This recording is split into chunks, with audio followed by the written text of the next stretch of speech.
आज हम आप लोगों को खूब अच्छी सी कहानी सुनाएंगे। कौन सी कहानी? बादल वाली। और ये कहानी का क्या नाम है?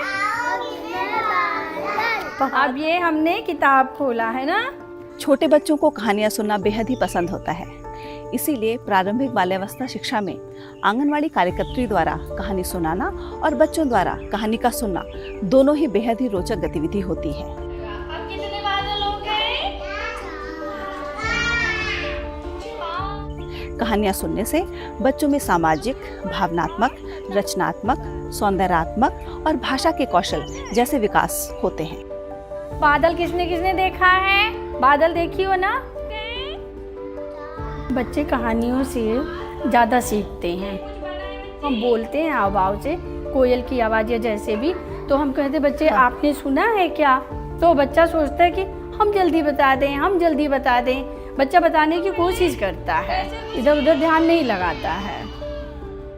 कहानी सुनाने के दौरान चेहरे और शरीर के हाव भाव से, उनके प्रयोग से बच्चों की कल्पना शक्ति और अभिव्यक्ति करने के कौशल विकसित होते हैं। क्या दिखाई पड़ता है? कहानियाँ बच्चों में नेतृत्व करने और निर्णय लेने के कौशल विकसित करने में भी मदद करती हैं, क्योंकि कहानी में दर्शाए गए घटनाओं से उनमें क्रिया और परिणामों के बीच संबंध स्थापित करने की क्षमता बढ़ती है।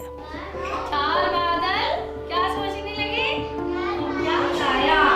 मुझे बादल को देखो, मुझे बुलाए, ये बादल आ रहा है।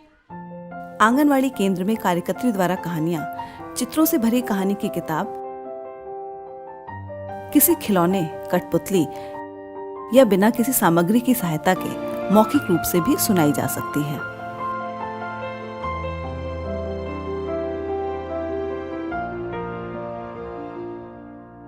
कहानी सुनाने की तैयारी करने के लिए कार्यकर्त्री अपने ECC मैनुअल की मदद ले सकती है, जिसमें छोटे बच्चों को कहानी सुनाने के विषय में कुछ महत्वपूर्ण बातें दी गई हैं, जैसे कहानी शुरू करने से पहले, कहानी सुनाने के दौरान और कहानी सुनाने के बाद बच्चों से प्रश्न पूछना, हाव भाव का प्रयोग करना, गले के स्वर में उतार चढ़ाव लाना।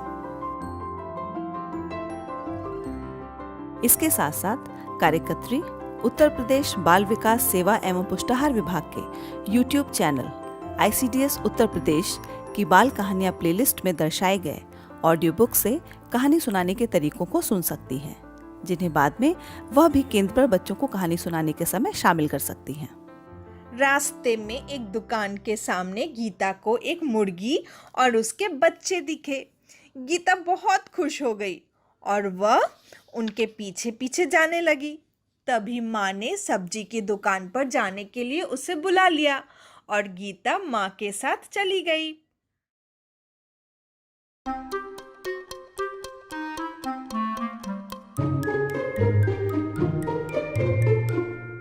अब आप लोग बताओ कौन सी कहानी सुनाओ? जलवा वाला। ये कौन सी कहानी? बाजार की शेर। सुनाओ। किताब से कहानी सुनाने के दौरान कार्यकर्त्री को इस बात का ध्यान रखना चाहिए कि कहानी की किताब बच्चों को इस प्रकार से दिखाई जाए कि किताब में दिए गए चित्र सभी बच्चों को अच्छे से दिखाई दे सके। कहानी सुनाते समय कार्यकर्त्री को पात्रों और घटनाओं के अनुसार अपने गले के स्वर में उतार चढ़ाव और चेहरे पर भाव भी लाने चाहिए। और फिर देखो, एक मामा आने वाले, चिट्ठी डाली है ना अपने मामा के पास में। क्या रखा है? गोभी।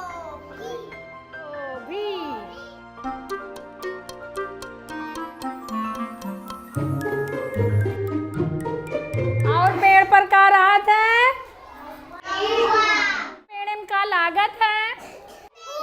फूल। कहानी शुरू करने से पहले और कहानी सुनाने के दौरान बच्चों से प्रश्न पूछने से बच्चों के मन में जिज्ञासा पैदा होती है, जिससे वे कहानी के बारे में और आगे जानने के लिए उत्सुक रहते हैं।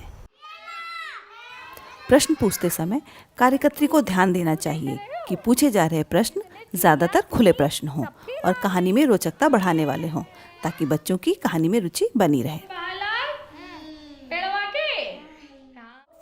सब पंछी क्या करें? हाँ, दूसरे पेड़ पर चला गए।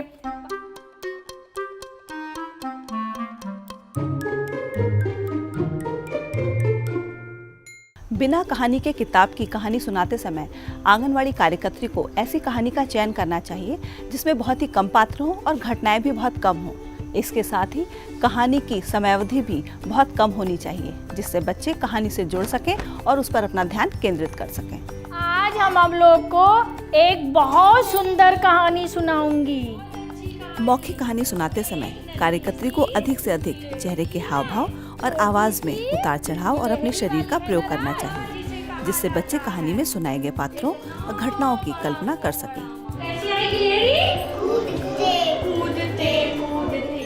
हर बच्चे को देख के हम ध्यान में रखते हुए कहानी सुनाते हैं कि कोई बच्चा ऐसा ना हो कि वो बच्चा ध्यान हमें झांके ताके और अलग ध्यान लगा ले। मौखिक कहानी सुनाते समय आंगनवाड़ी कार्यकर्त्री को बच्चों को कहानी में ज़्यादा से ज़्यादा शामिल करने की कोशिश करनी चाहिए जिससे बच्चों की कल्पना शक्ति और उनके जिज्ञासा का विकास हो सके। गाना गाने लगे, कैसे मोर कैसे बोलता है।